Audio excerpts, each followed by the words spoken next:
جوڑ پیدا کرنے کے لیے یہ ضروری ہے کہ ہم اپنی زبان کو سنبھالیں. سنبھالنے کیا مطلب ہے؟ جو بات دل میں آئی ہے ہر بات ہم اپنی زبان پہ نہ لائیں. پہلے سوچیں کہ اس کو زبان پہ لانے سے جوڑ پیدا ہوگا یا توڑ پیدا ہوگا. اگر توڑ پیدا ہوتا ہے تو اس بات کو ہرگز زبان پہ نہ لائیں، اپنے سینے میں اس کو دبا کر قبر میں اپنے ساتھ لے جائیں. کبھی زبان پر ایسی بات نہیں لانی چاہیے جو توڑ کا ذریعہ بنے. اور اگر وہ بات جوڑ والی ہے تو اس کو ہم کہیں، لیکن اس کو بھی کہنے کے دو طریقے ہیں. ایک طریقہ توڑ والا، ایک طریقہ جوڑ والا. مثلا ایک آدمی کو ہم یوں کہتے ہیں کہ آپ کے والد محترم تشریف لائے ہیں، آپ باہر آ کے ان کو ملیں. تو یہ ٹوٹا ہوا آدمی بھی اس عنوان سے ہمارے ساتھ جڑ جائے گا. اور یہ بھی ہم کہہ سکتے ہیں کہ آپ کی والدہ کے خاوند آئے ہیں، آپ کی اماں جان کے خاوند آئے ہیں، یہ بھی ہم کہہ سکتے ہیں، کیونکہ باپ جو ہوتا ہے وہ ماں کا خاوند ہوتا ہے.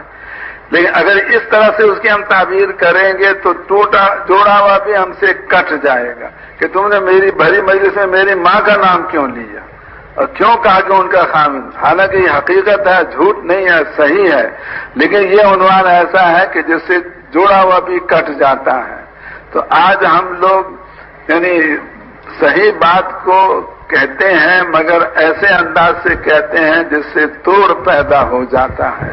اور حضرت ابوبکر رضی اللہ عنہ کی ایک بڑی صفت یہ تھی کہ وہ توڑ والی بات کا جواب بھی جوڑ والے عنوان سے دیا کرتے تھے. یہ حضرت ابوبکر کے بعد بہت زیادہ ہمیں سیکھنے کی ضرورت ہے، کیونکہ ہمیں پتہ نہیں لگتا کہ ہم توڑتے لوگوں کو زیادہ ہیں یا جوڑتے زیادہ ہیں. یہ جتنے ہم ذمہ دار ہیں مختلف مرکزوں میں اور شورا والے، اب ہمیں اس دنیا میں تو کوئی ہم سے حساب کتاب لے نہیں سکتا کہ تم نے توڑا زیادہ کو یا جوڑا زیادہ کو. مثلا ابراہیم میں ہم لوگ رہتے ہیں، اب ہماری بے حکمتی اور ہماری بد اخلاقی کی وجہ سے ایک آدمی یہ سوچ کے کہ بھئی اب یہ تو احسان نے میرے ساتھ بہت برا رویہ اختیار کیا ہے، میں تبلیغ بھی چھوڑتا ہوں، راوین بھی نہیں آؤں گا، کبھی اس کام میں نہیں چلوں گا. تو اگر احسان کی بد اخلاقی کی وجہ سے وہ چھوڑ کے جا رہا ہے، وہ بتا کے نہیں جاتا کہ میں تمہاری وجہ سے اس کام کو اور اس کام کے مرکز کو چھوڑ رہا ہوں. اور جو ہماری بد اخلاقی کے باوجود ہم سے جڑے ہوئے ہیں وہ ہم کو نظر آ رہے ہیں، ماشاءاللہ 1,00,000 سوا لاکھ کا مجمع بیٹھا ہوا ہے. اور جو ہماری بد اخلاقی کی وجہ سے چھوڑ کے چلے گئے وہ ان کا ہمیں پتہ نہیں. لیکن کل قیامت کے دن ہر پرانے کو حساب دینا پڑے گا کہ آپ نے جوڑا زیادہ کو یا توڑا زیادہ کو، لگایا زیادہ کو یا بھگایا زیادہ کو. اس دنیا میں تو انسان بولنے کا زور لگا کر اگلے کو مطمئن کر سکتا ہے کہ میرا قصور نہیں، جانے والے کا قصور ہے. لیکن خیر قیامت کے دن کوئی آدمی کی بات اللہ کے سامنے چل نہیں سکے گی. اس لیے اس حساب کے پیش ہونے سے ہم سب کو اپنا دامن بچانا چاہیے کہ اللہ ہمیں ان میں سے بنائے جو لگانے والے ہوں اور ان میں سے نہ بنائے جو بھگانے والے ہوں. اب حضرت ابوبکر کے پاس 2 صحابی آئے کہ رسول پاک علیہ الصلوۃ والسلام نے ہمیں زمین دی تھی، آپ حضور کے خلیفہ ہو، آپ بھی ہمیں زمین دو. تو حضرت ابوبکر نے ساتھی جتنے موجود تھے ان سے مشورہ کیا، سب نے کہا کہ دے دو. تو چنانچہ پرچہ بنا کے لکھ دیا فلاں زمین ہم نے فلاں 2 مسلمان صحابی کو دے دی. اور فرمایا کہ حضرت عمر ہماری اس مجلس میں نہیں ہے، لہذا چلے جاؤ لے کر پرچہ اور ان سے کہو وہ بھی گواہی اس پہ اپنے ڈال دے. اب وہ گئے، حضرت عمر نے پڑھا، پڑھتے حضرت عمر کو آ گیا غصہ اور فرمایا حضور نے تمہیں دیا تھا کہ اس زمانے میں اسلام کمزور تھا، آج اسلام طاقتور ہو چکا، تمہیں دینے کی کوئی ضرورت نہیں ہے. اور تھوکا اس پرچے پر، پھینک دیا زمین پر، لے جاؤ اپنا پرچہ. اب وہ دونوں حیران کہ امیر وہ ہیں، امیر کے پرچے کو مامور ایسے تھوک کے نیچے پھینک رہا ہے. وہ دونوں پرچہ اٹھا کے حضرت ابو بکر کے پاس پہنچے اور ان سے سوال وہ کیا جس سے توڑ پیدا ہو جائے حضرت ابو بکر حضرت عمر میں. یہ پوچھا کہ اے ابو بکر آپ بتائیں آپ حضور کے خلیفہ ہیں یا عمر؟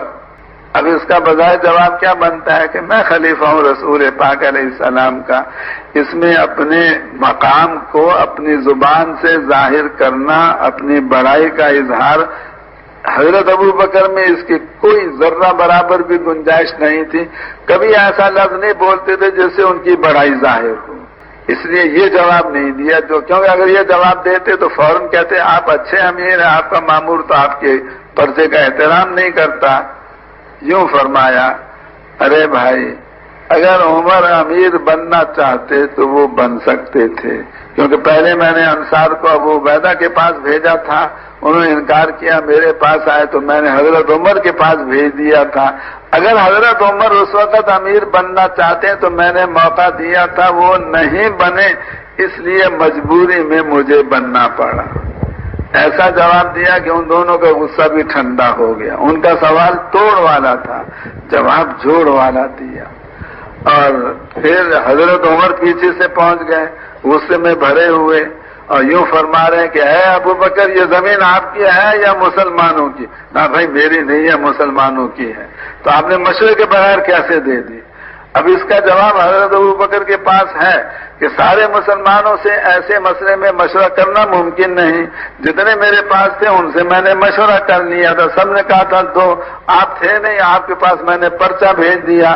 تو حضرت ابو بکر حضرت عمر کو ایسا جواب دے سکتے تھے جس سے وہ لاجواب ہو جاتے، لیکن ان کا غصہ اور بڑھ جاتا.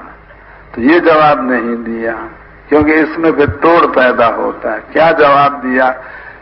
اے عمر میں نے اسی لیے آپ سے کہا تھا کہ آپ خلیفہ بن جاؤ، میں کمزور ہوں، لوگوں سے دب جاتا ہوں، آپ طاقتور ہو، آپ لوگوں سے نہیں دبتے. تو ایسا جواب دیا کہ جس سے حضرت عمر کا بھی غصہ ٹھنڈا ہو گیا. سوال توڑ والا اور جواب اس کا جوڑ والا. آج امت کے بے شمار ٹکڑے ہو چکے ہیں اور جو امت کو تقسیم کرتا ہے، کچھ کو اپنا سمجھتا ہے، کچھ کو غیر سمجھتا ہے، وہ رسول پاک علیہ السلام اور صحابہ کی محنت پر پانی پھیرتا ہے اور امت پنے کو وہ ذبح کرتا ہے. اس لیے اللہ ہمیں ان میں سے نہ بنائے جو امت میں توڑ پیدا کرنے والے، اللہ ہمیں ان میں سے بنائے جو امت میں جوڑ پیدا کرنے والے ہوں. کیوں بھائی یہ صفت اپنے اندر پیدا کریں گے نا انشاءاللہ. پہلے تولو پھر بولو، ہر بول سے پہلے سوچیں کہ یہ بول جوڑ والا ہے توڑ والا ہے. اگر جوڑ والا ہے اس کو اس انداز سے بیان کریں جس سے جوڑ پیدا ہو، ورنہ جوڑ والی بات کو بھی آدمی توڑ والے الفاظ سے کہہ سکتا ہے.